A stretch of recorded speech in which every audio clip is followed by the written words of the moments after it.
সবাইকে international Kolkata book fair 2026-এ স্বাগত। 2 নম্বর gate দিয়ে বইমেলাতে প্রবেশ করে প্রথমেই যেটা চোখে পড়েছিল সেগুলো ছিল এই সারিবদ্ধ খাওয়া স্টল। বইমেলাতে একদল মানুষ কিন্তু ভালো করে পেট পূজা করতেও আসে। 2 নম্বর গেটের কাছে এই ফ্রিতে বায়োস্কোপ দেখানো হচ্ছিল। পুরোনো আমলে এইভাবে সিনেমা দেখার চল ছিল, এর জন্য একটা লম্বা লাইন দেখতে পেলাম। এটি হচ্ছে 49তম আন্তর্জাতিক কলকাতা বইমেলা, যেটি দুপুর 12টা থেকে রাত 8টা পর্যন্ত খোলা থাকতো জনসাধারণের জন্য। এই বইমেলা জানুয়ারি 22 থেকে 3 ফেব্রুয়ারি পর্যন্ত কলকাতার সল্টলেকে সেন্ট্রাল পার্কে অনুষ্ঠিত হয়েছিল। বইমেলাতে ছিল অমর চিত্রকথার একটি স্টল। এটিকে দেখলেই ছোটবেলার কথা মনে পড়ে যায়। বিভিন্ন পৌরাণিক কাহিনীকে ছবি এবং গল্পের মাধ্যমে বাচ্চাদের কাছে তুলে ধরার কাজই অমর চিত্রকথা বহুকাল ধরে করে চলেছে। এখানে ইংলিশ এবং বাংলা দুটো ভার্সানই তোমরা পেয়ে যাবে। প্রত্যেকবারই বইমেলাতে থিম কান্ট্রি বা ফোকাল থিম দেশ রাখা হয়। এইবার রাখা হয়েছিল আর্জেন্টিনাকে। আর্জেন্টিনা থেকে সাহিত্যিক ও সংস্কৃতির প্রতিনিধিরা এখানে অংশগ্রহণ নিয়েছিলেন। এছাড়াও অন্যান্য দেশের মধ্যে ছিল Germany, United kingdom, Ukraine, Nepal এবং চায়নার মতো দেশেরা। এবারের বইমেলাতে চায়না প্রায় 15 বছর পর অংশগ্রহণ করলো।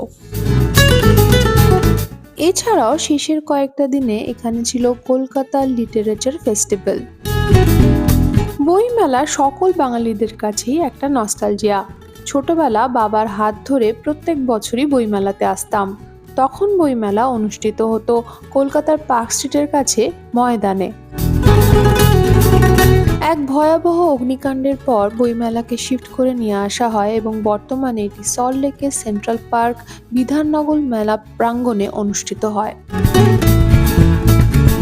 বইমেলার ঠিক মাঝ বরাবর অঞ্চলে ছিল পত্রভারতী, আজকাল, আনন্দর মতো মুখ্য বুক স্টলগুলো। প্রচুর ভিড় হয়েছিল এই জায়গাতে। বইমেলার বিভিন্ন জায়গায় যেমন ওপেন পারফরমেন্স হচ্ছিল, তেমনি একটি জায়গা ওরা ঘিরে এরকম ক্লোজ পারফরমেন্সের আয়োজন করেছিল।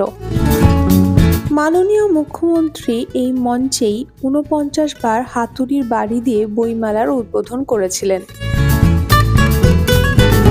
দেশ পাবলিশিং এর বাইরে একটা সুবিশাল লাইন দেখতে পেলাম, তেমনই একটা দীর্ঘ লাইন জমেছে বুক ফার্মের স্টলের বাইরে।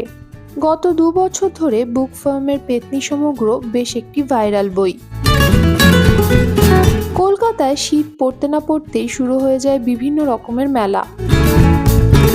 আমরা যখন ছোট ছিলাম তখন আমাদের হাতে না ছিল মোবাইল, না ছিল ইন্টারনেটের সুব্যবস্থা। তাই শীতকালে এই মেলাগুলো ভিজিট করা ছিল আমাদের একটা অন্যতম এন্টারটেনমেন্টের জায়গা। শীতকালে মুখিয়ে থাকতাম কখন বাবার হাত ধরে এই মেলাগুলোতে ঘুরতে আসব। এই মুহূর্তেও কলকাতায় বেশ কয়েকটি মেলা চলছে। তার মধ্যে পাটুলিতে খাদি মেলা এবং ফুলবাগানের সুভাষ মেলা বেশ জনপ্রিয় এবং পুরনো।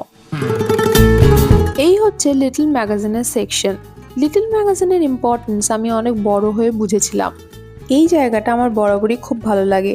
নতুন নতুন উঠতি লেখকদের সুযোগ দেওয়া হয়। সাহিত্যপ্রেমীদের কাছে এটি একটি মিলন মেলা। এই বছর প্রায় 26 কোটি টাকার বেশি বই বিক্রি হয়েছে, যার ফলে এটি এ যাবৎকালের সবথেকে সফল মেলাগুলোর মধ্যে অন্যতম। 2026-এ বইমেলায় প্রায় 32 লক্ষ মানুষের ভিড় হয়েছিল। বিভা প্রকাশনীর সামনে লেখিকা সায়ন্তনী পুততুণ্ডুকে তার বইতে সই করে পাঠকদের দিতে দেখা গেল।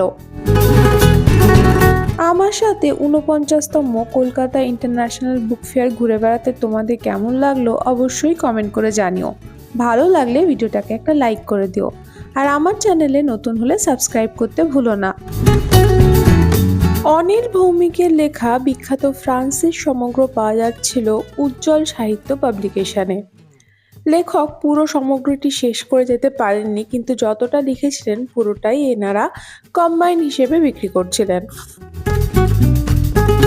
আমার মতো যারা কমিক্স পছন্দ করো তারা চলে আসতে পারো শক্তি কমিক্সে। এখানে আমাদের ছোটবেলাকার পড়া বেতাল, ম্যান্ড্রেক সহ বিভিন্ন রকমের কমিক্স একসাথে এবং আলাদা আলাদাভাবে পাওয়া যাচ্ছিল।